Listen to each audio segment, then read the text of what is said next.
শাখার সংগ্রামী সভাপতি বিশিষ্ট আলেমে দ্বীন জননেতা জনাব মুফতি মোস্তফা কামাল ফরিদপুরি বক্তব্য নিয়ে আসছেন। জননেতা জনাব মুফতি মোস্তফা কামাল ফরিদপুরি।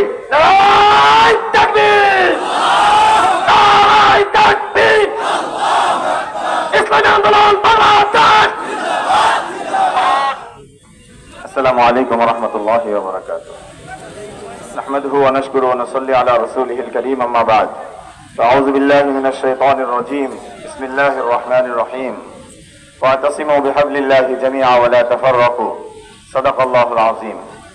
ইসলামী আন্দোলন বাংলাদেশ ফরিদপুর জেলা শাখার উদ্যোগে আয়োজিত আজকের এই গণসমাবেশের সম্মানিত প্রধান অতিথি, আমাদের সকলের আধ্যাত্মিক ও রাজনৈতিক রাহবার, আন্তর্জাতিক খ্যাতিসম্পন্ন ব্যক্তিত্ব হযরতুল আল্লাম হযরত মাওলানা সৈয়দ মোহাম্মদ ফয়জুল করিম শেখ চরমনাই মাদ্রাজিল্লাহুল আলিয়া, বেগার উলামায়ে কেরাম, দায়িত্বশীল বৃন্দ, আমরা সুস্পষ্টভাবে বলতে চাই, ৭১-এর স্বাধীনতার পর থেকে আজ ২৪ সাল পর্যন্ত আমরা বিভিন্ন তন্ত্র মন্ত্রকে বিভিন্ন সময় পালা বদলের মাধ্যমে ক্ষমতায় এনে দেখেছি। আমাদের অধিকার প্রতিষ্ঠা হয় কিনা, সাম্য মানবিক মর্যাদা প্রতিষ্ঠা হয় কিনা, কি বলেন ঠিক কিনা? কিন্তু এই ৫৩টা বছরে এটা প্রমাণিত, সুস্পষ্ট প্রমাণিত, কোন তন্ত্র মন্ত্রের দ্বারা আমাদের স্বাধীনতা প্রকৃত অর্থে অর্জন করা সম্ভব নয়। দেশের শান্তি শৃঙ্খলা প্রতিষ্ঠিত হবে না, জনগণের অধিকার প্রতিষ্ঠিত হবে না, ন্যায় বিচার প্রতিষ্ঠিত হয় নাই। এইভাবে যদি তন্ত্রমন্ত্রকে আবারও আমরা বারবার ক্ষমতা এনে চেষ্টা করি, শত কেন হাজার বছরেও সম্ভব হবে না। কথা বলেন ঠিক কিনা? এই জন্য আমাদেরকে সিদ্ধান্ত নিতে হবে, ছাত্র জনতার গণ অভ্যুত্থানের মাধ্যমে এই নতুন স্বৈর শাসনের পতনের পর নতুন করে বাংলাদেশের মানুষ নতুন বাংলাদেশ ভাবতে শুরু করেছে। কথা বলেন ঠিক কিনা? এবার আমাদেরকে ইসলামী রাজনীতিকে বুঝতে হবে।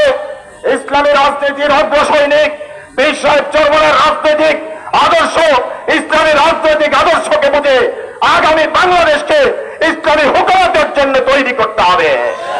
কারা আছি সাথে সাথে ইনশাআল্লাহ? আমরা কি শুধু টুপিওয়ালারাই না, টুপি ছাড়াও চাই?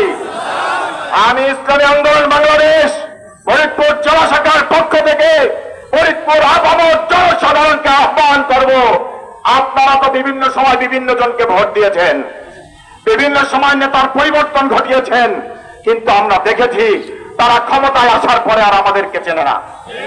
ক্ষমতায় আসার পর জনগণের কথা মনে থাকে না, তখন তাদের আখের গোছানোর জন্য ব্যস্ত হয়ে যায়। একমাত্র ইসলামের শিক্ষা কারো মধ্যে থাকলেই, আল্লাহর ভয় কারো মধ্যে থাকলেই সে জনগণের মাল আত্মসাৎ করতে পারে না। আমি আর লম্বা করে বক্তব্য দিতে চাই না। আমি ফরিদপুরের সাধারণ জনতাকে ইসলামী আন্দোলন বাংলাদেশের সাথে থেকে ২৩ চরমনায়ের রাজনৈতিক হাতকে শক্তিশালী করার জন্য সর্বোচ্চ শ্রেণীর মানুষকে আহ্বান জানিয়ে আমি আমার সংক্ষিপ্ত বক্তব্য শেষ করছি। নাসরুম মিনাল্লাহি ওয়া ফাতহুন করিব ওয়া বাশশিরিল মুমিনিন। আসসালামু আলাইকুম ওয়া রাহমাতুল্লাহ।